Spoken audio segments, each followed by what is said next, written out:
And this car just takes off and goes past the cop over the curb and smokes their mailbox.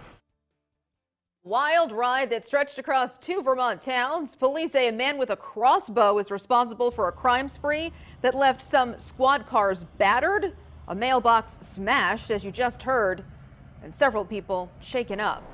Good evening. Thanks for joining us as we start a new work week together. I'm Lauren Maloney. It was anything but a quiet Sunday for anyone who happened to be along the path of a lengthy police chase through Colchester and Essex last night. Tonight, that Middlebury man is in custody facing a list of charges. Local 22's Devin Bates joins us live tonight from Morse Drive in Essex, which is where this dangerous pursuit finally came to an end. Devin?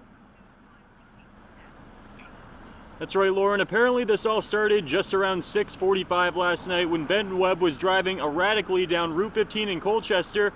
Apparently he got out of his vehicle, walked up to another man's car, demanded his debit card, and a threat that was made with an unusual weapon. Mr. Webb pulled up alongside of him in the roadway and pointed a crossbow at him. Police say when Ben Webb failed to secure that driver's debit card, he robbed a gas station for cigarettes half a mile down the road. The only people you see walking around these days with a crossbow typically are people out bow hunting, not standing on a street corner trying to hold up a store. 20 minutes later, Webb was spotted on Route 7 in Colchester.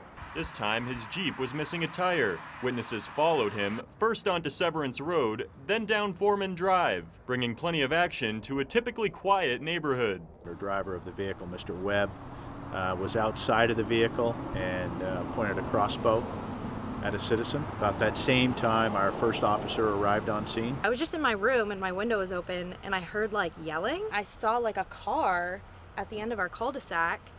And then I just saw sparks. Michaela O'Brien didn't want to be on camera. She saw this stretch of the chase unfold outside her home. When police asked Webb to drop his crossbow, he did, but the pursuit wasn't over.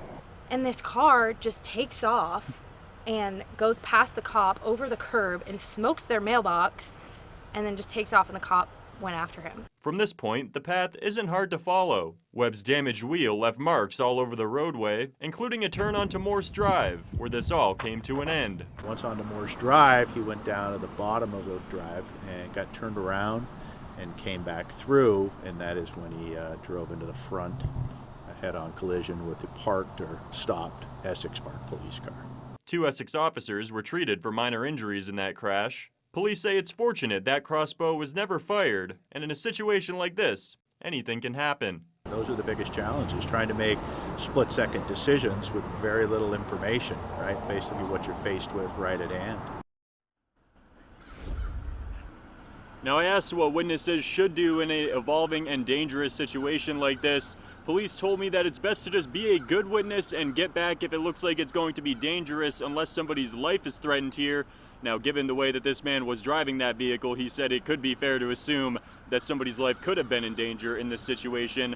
Fortunately, it sounds like everybody is okay. 2 minor injuries, as we mentioned, but the crossbow was never fired. Live in Essex, Devin Bates, Local 22 News.